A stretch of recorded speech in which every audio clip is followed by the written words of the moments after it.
What's going on, everyone? Happy Thursday to everyone. Hopefully everyone is doing well, staying safe, healthy. If you had to take a COVID test or a test for some other virus, I hope you tested negative. If you did test positive, I hope you have a full and speedy recovery with no long-term and no long COVID issues. It is time now for the Thursday edition of the Pandemic Update for Thursday, May 30th, 2024. That's right. We're almost done with the month of May, and pretty soon we're going to be entering the month of June. If you're new to my channel, this is where we do the daily pandemic update on all things COVID and any other virus that can be a health threat to you, and we also touch on climate as well. Today is setting up to be a very busy news day. We have a ton of things to talk about. We have some data to look over. We're also going to look at some wastewater data in the United States on a region by region and national level, and plus we do have some states that came in today. Want to stay informed with what's going on? Subscribe to my channel down below. Give these videos a thumbs up. The more you give this a thumbs up, the more YouTube will push out this content. Share these videos with anyone you know, and of course leave a comment down below. Alright, starting off today, we do have some breaking news that just came in just prior to me recording this edition of the Pandemic Update, and that is in the H5N1 department. Yes, there is now a third human case of H5N1 in the United States this year. It says, this is from Dr. Eric Ding. He did actually tweet out about this, and there's a whole bunch of news stories that are coming out about this. It just came out this afternoon, but here's what he is saying. He said, human respiratory infection by bird flu. A third human case of H5 bird flu just diagnosed in a Michigan farm worker. The individual worked on a dairy farm and didn't wear PPE. However, with this case, respiratory symptoms occurred after direct exposure to an infected cow, including cough and other respiratory symptoms. Thus is the first bird flu case in which an infected individual reported respiratory symptom. Why is this significant? Well, the two cases reported earlier this year only had pink eye, so yes, this is not good, and of course this means the virus may have evolved a little more, and it's something we're going to have to continue to monitor. Once again, a third case of H5N1 in a human has been reported in the United States. I have not posted this to the site yet. I will try and get this up later today. Again, here's another source stating that breaking news, a third U.S. farm worker infected with bird flu. So hopefully this slows down. We don't see any H5N1 news in a while. Hopefully we don't hear any more bad news. Again, I do not know if the person has recovered yet. I haven't seen any more information on this, so we'll have to stay tuned for that. I'll give you an update if I hear if he's recovered. Is he still positive? Just when did he test positive? I haven't gotten into that just yet. I mean, this literally just came to my attention right before I was about to start recording. Alright, now moving on to this. We talked about Spain last week. Talk about Spain again this week. Spain, COVID infections have quadrupled in 1 month. So Spain's situation continues to worsen. And now taking a look at this. We've been talking about whooping cough a lot lately. People have asked, do I have anything for the UK? Well, I just saw this on Twitter. I don't have anything for COVID in the UK, but I do have whooping cough and pertussis. And take a look at this chart if you can. It may not be easy. You know what? Can I move myself to the left? Let's see if that works. And you can see here on this chart on the right, cases of whooping cough are rapidly rising in the UK right now. This is not a good situation in the UK. Moving myself back to the right, and well, actually, there's another way of doing it. If it didn't work, now you can see the chart. You can see in 2024, whooping cough cases are just rapidly rising in the UK. It's not a good situation. Australia, South Australia, public hospitals operating in emergency mode. What's going on here? South Australia Health Chief Executive says a large amount of COVID and flu cases in the community has resulted in staffing shortages. So, I mean, the situation, it's still bad. Before you used to get, okay, you would get flu season, maybe a couple other viruses. Now you have COVID. And these, COVID, flu, the combination. Like, how we've been seeing here in the United States. The triple-demic, COVID, flu, RSV. Well, they're seeing it now in Australia because it is their winter time and it is still ongoing over there. So they're entering another winter season and it has not gotten any better. All right, just going to read a headline here. COVID can cause new health problems to appear years after infection, according to a study of more than 130,000 patients. Again, repeating, you may think it's mild. You may think, oh, I'm fine. Well, COVID can cause new health problems to appear years after infection. So you might think, oh, I'm negative now, I'm fine. Then months go by, maybe a couple years go by, suddenly you're having new health problems. It could be from your COVID infection. Taking a look at this University of Maryland study, N95 mask. You know, these things right here. These N95 masks block almost all airborne COVID-19. Yes, that's right. Now, there's several different masks that were used in this, it looks like. And it says COVID-19. The inexpensive duckbill N95 came out on top, stopping 98% of COVID infected or particles. Yes, masking, it does work. I constantly get comments on Twitter. Here, other places will say, oh, the mask, it doesn't work. Well, here's a study for you. Here's a study that says it does work. And it's not the only one. There's a lot of studies that say it works. Yes, I know there have been others that say it doesn't. There's been far more that say it works. And this one is a relatively important and big study that shows, hey, masking does work. Going back to Australia once again, we have more news out of there. Queensland records 10 cases of Mpox, formerly known as monkeypox, in state's biggest cluster in history. So Mpox, it's still out there. And quite frankly, I'm a little concerned about it because I've been seeing more stories about it this year than I did last year. And here we are, we're just in the end of May. We got all of June to come yet. So Mpox, I don't know if it actually has a season. Who knows with any of these viruses anymore.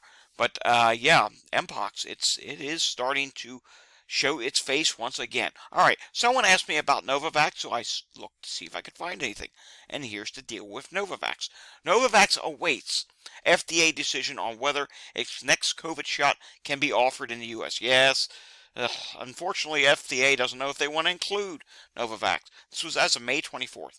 Novavax will only be able to offer a COVID-19 vaccine in the United States this autumn if regulators accept the shot it has started manufacturing that targets a variant that was dominant earlier this year, the company said. I do, however, have some good news because I do try to keep an eye on what's going on with Novavax for other reasons, but we won't get into that. But I do like to keep on, and there was a company that injected a lot of cash into Novavax recently, and hopefully that's going to mean some good things are going to be coming out of Novavax. We'll have to watch. If anyone happens to watch the Novavax stock, they know it's been going up a bit lately. So, I mean, there could be some encouragement for Novavax in other countries. We don't know what's going to happen here with the FDA, as you just seen. The FDA, they may not even include it in the full series. I don't know what's going to happen here, but Novavax, they're in a waiting stage, at least here in the United States. Novavax could become offered more widely in other countries pretty soon. Remember, AstraZeneca over in the UK, I think it was, AstraZeneca is no more, so maybe Novavax booster will get more of a presence there, or at least so I hope, because Novavax, I think it's a fantastic alternative to the mRNA vaccines. Taking a look at today's allergy map, it's at 48% for medium status. I mean, medium, if you're an allergy sufferer, it's going to cause you problems. What we are not seeing today is the red.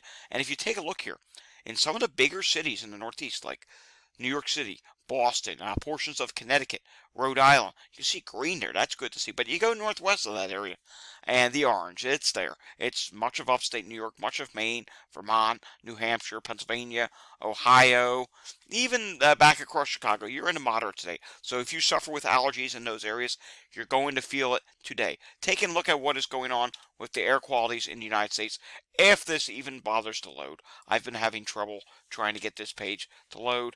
And what I can tell you is, here it goes. What I can tell you is, it's pretty much of the same. We do have a few areas that are concerning at this time because, again, we still have the heat and the wildfires that are ongoing in Mexico. So obviously, for as long as that's going to go on, and as long as the wind comes from Mexico, you're going to see some problems spilling to Texas. You're going to have your normal hotspots down in California as well. Okay, this page is just not loading, but it pretty much is what I showed you. We're actually a little bit better in the Northeast today because we did have a system that cleared the coast, and it did cleanse the air. I can tell you, the air is really clear outside here today in Philadelphia. Taking a look at what is going on right now with heat-related illnesses, again, this map is going to continue to slowly fill in. However, at this time, if we take a look at the national hazards map, we can see, yes, there are still some heat advisories in Texas, but overall, the national map, it's relatively quiet. You do see two things that are rather interesting. One, if you live in Texas, you got a flooding threat today, and two, look at this in the Northeast. Yes, frost advisory. I told you a system came through here. It cleared the atmosphere, brought in cooler weather, and, well, some places may see frost, and you also may see frost and freezing in the Pacific Northwest. Be mindful of that. All right, taking a look here, we do have another place where I talk about climate, and that is Climate Data Report on X. Just search that, and it will come up. I tweeted a whole bunch of things last night, and I'll probably tweet some more stuff later today. Back to health now. Taking a look at Philadelphia yesterday, 784 EMS incidents were reported. Let's do a live look-in at what's going on just outside of Philadelphia. We see 11 EMS calls in Montgomery County. We see a couple episode overdose and a few other things going on. In Chester County, we do see a couple falls, heart problems, emotional disorder, sick person, abdominal pain, respiratory difficulty, overdose, which is not good, and EMS standby. Taking a look at Walgreens for this week, and Walgreens this week, the national positivity rate did go up, 18.6% versus 17.5%. That's up by 1.1%. And testing this week, taking a look at that, it did drop ever so. Let's see. Yep, that is a drop. I think I said yesterday it rose. It didn't. It dropped ever so slightly. And again, take a look here. You can see there's a lot of states that just did not have anything this week, didn't have any data. All right, let's take a look at wastewater real quickly. We're going to just go nationally and then region by region, and we're just mainly going to take a look at COVID here. And we can see nationally for the United States, COVID, it's in the medium status. You can see here, it's been having a gradual rise on this chart, and that is something that's concerning. Also, norovirus, it's still high, but it is dropping at this time. Now let's go region by region. In the Midwest, for COVID, we do see here, there may be just a slight rise at this time. All the other viruses are not terribly concerning. However, HMPV and norovirus are seeing a rise at this time. And then in the Northeast, some good news to report for you. COVID, take a look at this. It's actually dropped somewhat. And again, the other viruses are not terribly concerning at this time. Now taking a look at what's going on in the South. And in the South, we were seeing a slight rise. Most recent update is dropping slightly. We can see here, everything else is not too concerning at this time. Where we are really concerned, it's the West Coast. The West Coast is not doing well. Take a look at this. Look at the chart for COVID. You can see here, COVID is almost going straight up at this point. Matter of fact, let's zoom in on this chart. You can see here, it is really starting to go up for COVID in the West. It's getting concerning. We do have some data out of Washington, which I'm going to show you, Washington State, in just a moment. Hospitalizations in New Jersey today, 67 out of 70 hospitals reported. It went up a little bit. It's 194. Yesterday was 186. 7 people on a ventilator. In the ICU, 21. Discharges, 28 discharges. And taking a look at New York State, 564 people have tested positive, and the good news is the hospitalizations did drop ever so slightly. 515 people in the hospital, 42 people in the ICU. All right, now moving on to another browser because there's that many tabs on my screen, and taking a look at what is going on in the state of Connecticut. For the current week, influenza, 17 cases. COVID-19, 54 cases. RSV, just 4 cases. And reminder that this is not complete data. In other words, this is not the full week. And when we take a look here, this would be for the week ending in 6-1. The previous week had a total of 87 influenza cases, 313 COVID-19 cases, and 6 RSV cases. We won't find out what the final count for this week is until next week, and hopefully it will not be a higher number, but we'll just have to wait and see. All right, Chicago. Chicago has made a change. Let's read about this. After May 22nd, Chicago Department of Public Health, I think that's how it would read, will no longer be updating a COVID-19 dashboard due to recent changes to COVID-19 reporting requirements in Illinois. Please see the CDPH weekly media brief from May 24th, 2023 for more information. Now, mind you, they are telling you to go to a briefing that is from last year, but this does seem like it is a recent change because I'm not seeing that dashboard anymore. But what I am seeing is this. If we click on wastewater monitoring, that may show us, let's see here, what is that going to show us here? And according to this, in May, Chicago wastewater, or at least at this facility, is dropping at this time, so that is good to see.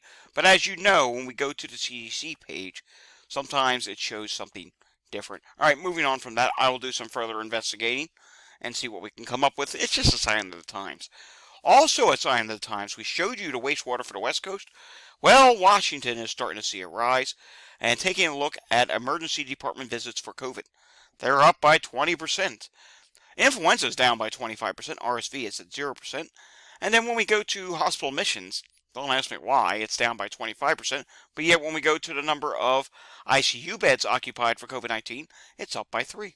It's now at 12. So admissions dropped, but the number of people in the ICU went up. Yeah, it's a mixed situation, but we don't like to see the number of people in the ICU for COVID going up. It's not a high number, but again, it is a number that did go upward. And real quickly, I don't think we have Massachusetts yet because from my understanding, Massachusetts does not come until 5 o'clock in the afternoon, but we'll just take a look at this anyhow.